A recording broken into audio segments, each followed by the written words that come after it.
ദേശീയ അധ്യക്ഷനെ കണ്ടെത്താനുള്ള ചർച്ചകൾ സജീവമാക്കിയിരിക്കുകയാണ് ഭാരതീയ ജനതാ പാർട്ടി. കഴിഞ്ഞ ദിവസം ഇത് സംബന്ധിച്ച് ചർച്ച ചെയ്യാൻ മുതിർന്ന നേതാക്കളുടെ നേതൃത്വത്തിൽ ഡൽഹിയിൽ പ്രത്യേക യോഗവും ചേർന്നിരുന്നു. പ്രധാനമന്ത്രി നരേന്ദ്രമോദി, കേന്ദ്ര ആഭ്യന്തരമന്ത്രി അമിത്ഷാ, നിലവിലെ ദേശീയ അധ്യക്ഷൻ JP നദ്ദ, പ്രതിരോധ മന്ത്രി രാജ്നാഥ് സിംഗ്, ദേശീയ ജനറൽ സെക്രട്ടറി BL സന്തോഷ് എന്നിവരാണ് യോഗത്തിൽ പങ്കെടുത്തത്. ദേശീയ അധ്യക്ഷനോടൊപ്പം ഉത്തർപ്രദേശ്, ഗുജറാത്ത്, മധ്യപ്രദേശ്, കർണാടക, ഒഡീഷ തുടങ്ങിയ സംസ്ഥാനങ്ങളിലും അധ്യക്ഷന്മാരെ കണ്ടെത്തും.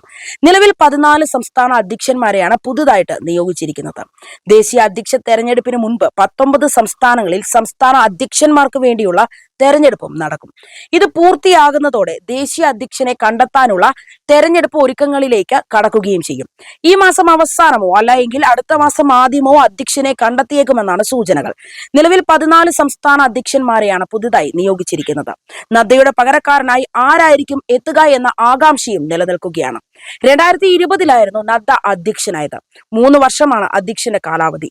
എന്നാൽ ലോക്സഭാ തെരഞ്ഞെടുപ്പ് അടക്കം പരിഗണിച്ച് പിന്നീട് സമയം നീട്ടി നൽകുകയായിരുന്നു. അതേസമയം നദ്ദയ്ക്ക് പകരക്കാരനായി UP മുഖ്യമന്ത്രി യോഗി ആദിത്യനാഥ് എത്തുമോ എന്ന അഭ്യൂഹവും ശക്തമായി തന്നെ ഉയർന്നു വരികയാണ്.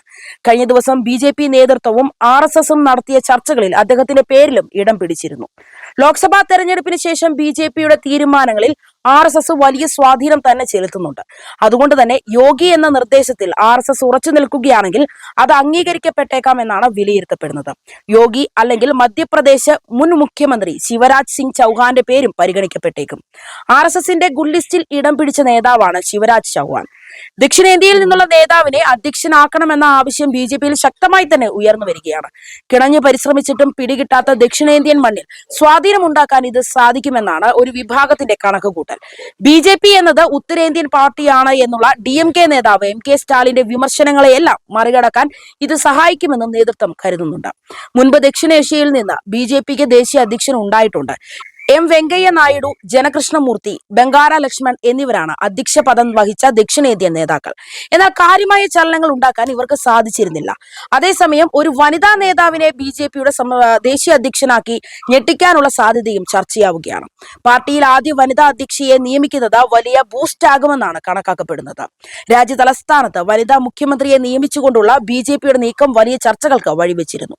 സമാന രീതിയിലുള്ള നീക്കത്തിന് BJP നേതൃത്വം തയ്യാറാകുമോ എന്നാണ് എല്ലാവരും ഉറ്റുനോക്കുന്നത്. തലമുറ മാറ്റത്തിന് BJP തയ്യാറെടുക്കുമോ എന്ന ചോദ്യവും ഉയർന്നു വരികയാണ്. അങ്ങനെയാണെങ്കിൽ യുവ നേതാവിനെ പാർട്ടിയുടെ അമരത്ത് അവരോധിക്കാനുള്ള സാധ്യതയും തള്ളിക്കളയാൻ കഴിയില്ല.